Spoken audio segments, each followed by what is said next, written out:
Welcome, readers and listeners. Turn back before it's too late. Beware the snowman, he comes with the neck falls. Don't let him catch you, or else. Are you ready to face the code?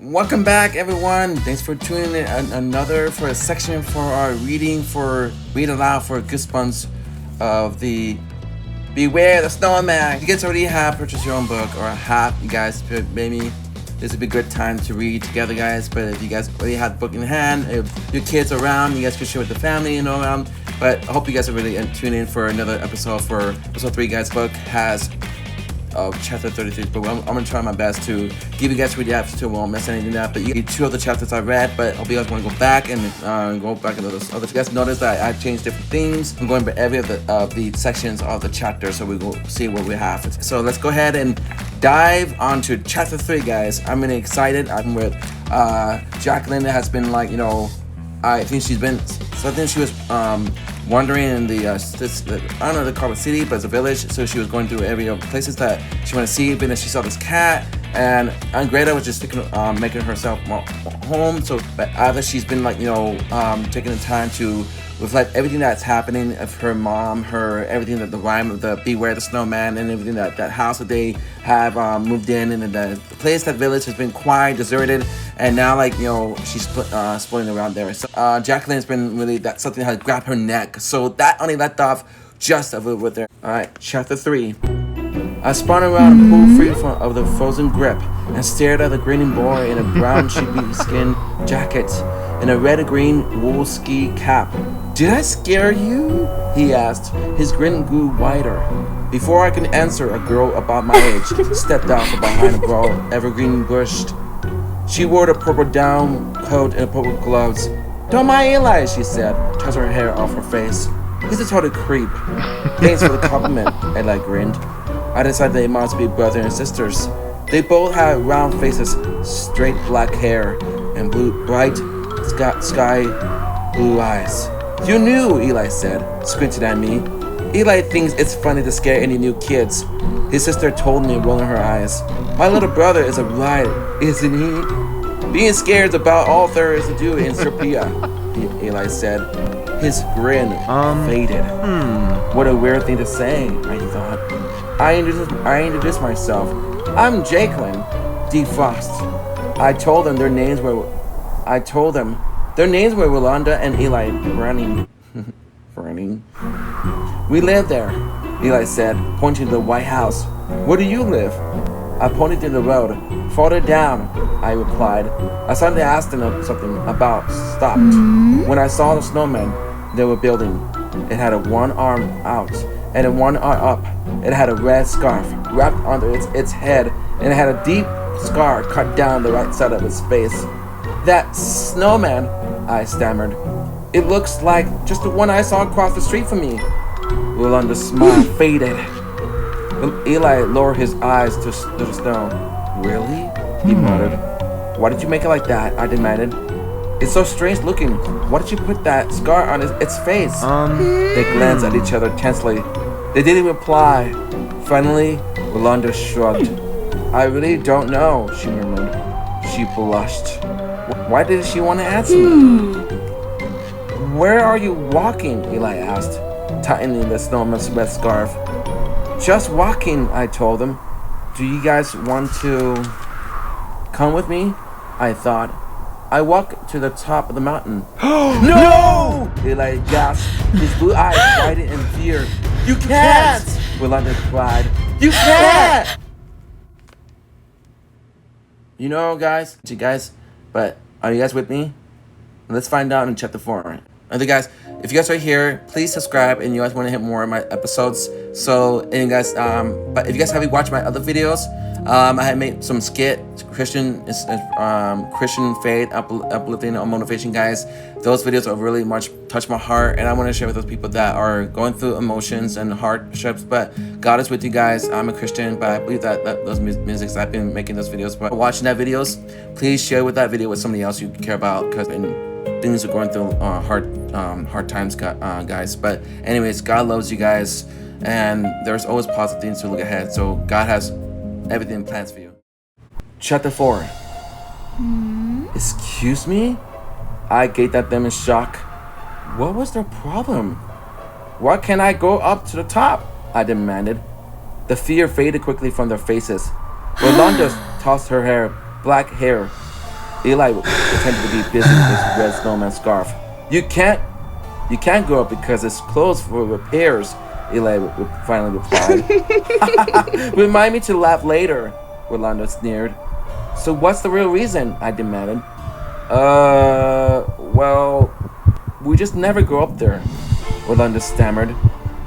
Glancing at her brother, she waited for Eli to add something, but he didn't.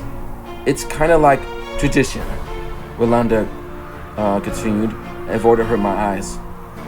I mean, well, we just don't go up there. It's too cold, Eli added. That's why it's just too cold up there for humans to survive. You would turn ice in 30 seconds. I knew he was lying. I knew that wasn't the real reason, but I decided to drop the subject. They suddenly seemed so tense and worried.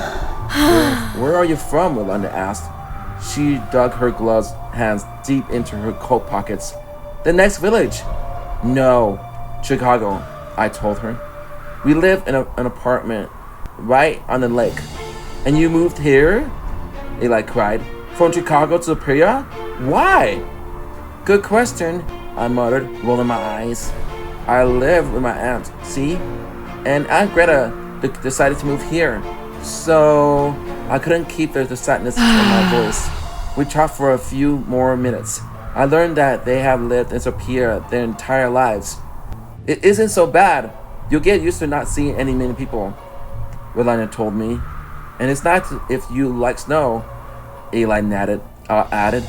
Lots and lots of snow. We all laughed. I said, you see you guys later, and started to walk up the road. You're not going to the top, are you? Eli called. He sounded really frightened again. No, I called back. I pulled my hood tight. It's kind of getting windy. I'll go up a little farther. The road curved higher. I crunched my way past the wide, whistly lots filled with pine trees, nearly as thin as pencils. The trees tilted at angles. Not a one of them stood straight up. I saw animals trapped in the snow. Raccoons or squirrel. No. Too big. Deer tracks? I couldn't tell. I raised my eyes and cried out in surprise. Another sneering snowman stared back at me with his twisted carrot nose and cold black eyes. Its red scarf floated in the strong wind. I stared at the long scarf cut down its face. Its twig arms waved in the wind as if it's greeting me. Why do they build these creepy snowmen? I asked out loud.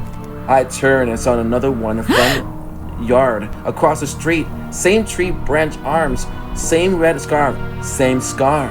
It must be some kind of village decorations, I decided. But why didn't Rolanda and Eli want to tell me about it? Heavy gray clouds rolled over the sun. The snowman's shadow appeared to stretch until it swept over me. I felt a sunny chill. I stepped back. The sky quickly turned in evening dark. I gazed at the top of the mountain. Clumps of pine trees hid the top from view. Should I head back or keep going? I remember the fear on Eli's face when I said I was climbing to the top, and I remember Rolanda's cry, "You can't!" It could only make me more curious. What were they afraid of? What was up there? I decided to keep going. I ran. The next driveway was buried under a thick sheet of snow. It looked like it hadn't been driven all winter. I followed the road as it curved away from the houses. The snow became deeper and softer. My boots sank in as I walked. I imagined that I was walking another planet, a planet never explored before. The road climbed steeper. Large white rocks jutted up from the snow. Clumps of slender pine trees tilted in every direction.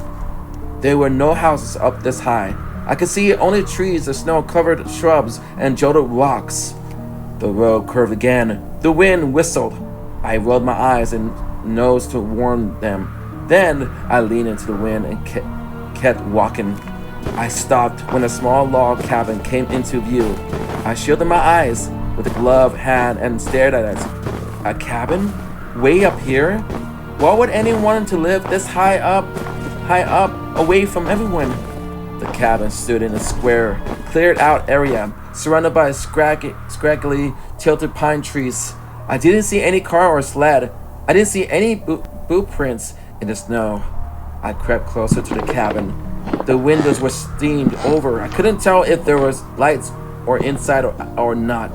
I stepped closer, my heart pounding. I leaned my arms on the windshield and pressed my nose against the glass. But I couldn't see in. Anyone home? I called. Silence. The wind whistled around the corner of the cabin. I knocked on the door. Hello? Then no reply. Weird, I muttered. I tried the door. I pushed it lightly. Maybe I shouldn't have, but I did. The door slid open. I felt a rush of warm air from the side. Anyone home? I called in. I peeked beyond the door. Dark in there. Hello? I stepped inside just to take a look. The snow had been so bright outside, my eyes adjusted slowly to the dim light.